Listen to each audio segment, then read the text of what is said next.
कल भी वॉलेटाइल बाजार में जो बिग स्टॉक्स थे, जो इवन स्पॉटलाइट्स थे, दिन भर हाईलाइट थे, बजाज फाइनेंस वगैरह, मतलब गजब थे।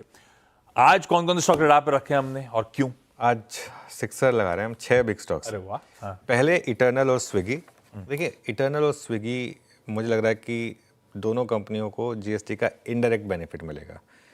अब वो उनके ऊपर जो इम्पैक्ट आ रहा है उसको पास ऑन करेंगे, वो अलग बात है, लेकिन मुझे लग रहा है कि आगे जाते हुए दोनों कंपनियों के ईपीएस में अच्छी ग्रोथ आएगी। सो एक मोतीलाल ओसवाल की रिपोर्ट भी आई है वैसे, और वो एक्सपेक्ट कर रहे हैं कि 20-20, 25-25% की आगे जाकर ईपीएस ग्रोथ पॉसिबल है। और वैसे भी ये दोनों स्टॉक्स काफ़ी स्ट्रॉन्ग है, खासतौर से इटर्नल तो लगातार ऑल टाइम हाई लगा रहा है।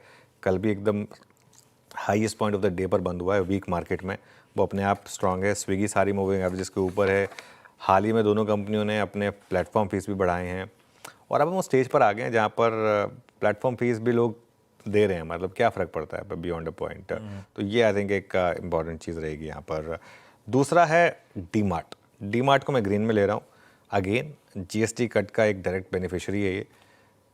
आप डीमार्ट के किसी भी स्टोर में चले जाएं, ज़्यादातर उनके जो प्रोडक्ट्स हैं या तो ज़ीरो जीएसटी के होंगे या फिर 5% के जीएसटी के होंगे। और स्टॉक काफ़ी चला है ये, काफ़ी समय से, बहुत पहले ये हमने बिग स्टॉक को स्पॉटलाइट में लिया था। आई थिंक 2-3 बार लिया है इसको, और स्टॉक में काफ़ी स्ट्रेंथ है, मैसिव स्ट्रेंथ है। तो ये मुझे लग रहा है कि इसकी भी अर्निंग्स की री रेटिंग एक पॉसिबल है। काफ़ी समय से स्टॉक चला नहीं था और काफ़ी डी रेट हुआ था पहले, अब वापस वहाँ पर री रेटिंग हो रही है। चार्ट पर भी काफ़ी स्ट्रॉन्ग है, 1 साल का चैनल का ब्रेकआउट है। एक थोड़ा सा हाई रिस्क वालों के लिए एक आज स्टॉक है, वो है सम्मान कैपिटल। बेहद हाई स्टॉक, हाई रिस्क वालों के लिए हिमांशु मोदी कंपनी के डिप्टी सीईओ बन रहे हैं। हिमांशु मोदी ने सुज़लॉन को टर्न अराउंड किया था। अब क्या वो सम्मान को टर्न अराउंड कर सकते हैं या नहीं कर सकते हैं, ये इंपॉर्टेंट होगा, है ना। आपको याद होगा हमने उनसे इंटरव्यू भी किया था। लेकिन ऑलरेडी ये स्टॉक ना बहुत चला है, पिछले 2 हफ्ते में 15% के करीब चला है। तो कुछ हद तक मार्केट को पता था, जब उन्होंने सुज़लॉन छोड़ा था तो एक एक्सपेक्टेड था, एक हमारे सिस्टर चैनल ने डाला भी था कि शायद वो सम्मान जा रहे हैं। तो ये एक पॉसिबल है। तो बहुत बड़ा गैप अप हो तो चेज़ ना करें इसको। और वैसे भी इंडिया बुल्स के समय कंपनी का ट्रैक रिकॉर्ड अच्छा नहीं था, आपको सबको पता ही है। क्या हुआ था इंडिया बुल्स के समय पर, जब इसका नाम इंडिया बुल्स था, सिर्फ बेयर्स का स्टॉक था ये, तो इसके लिए। लेकिन अब देखते हैं आज सम्मान मिलेगा या नहीं इसको।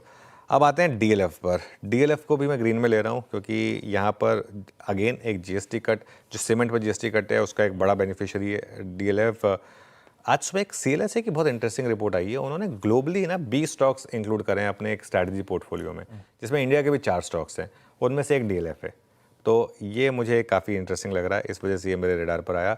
और फाइनली एक सुबह न्यूज़, कल रात को एक न्यूज़ आई थी दिग्विजय सीमेंट की, बड़ी न्यूज़ आई थी एक्चुअली। वो प्रमोटर अपना 50% तक हिस्सा बेच रहा है 85 रुपीज़ पर शेयर के हिसाब से। अब देखिए, उस प्राइस पर मत जाइए कि 85 रुपीज़ पर वो बेच रहा है।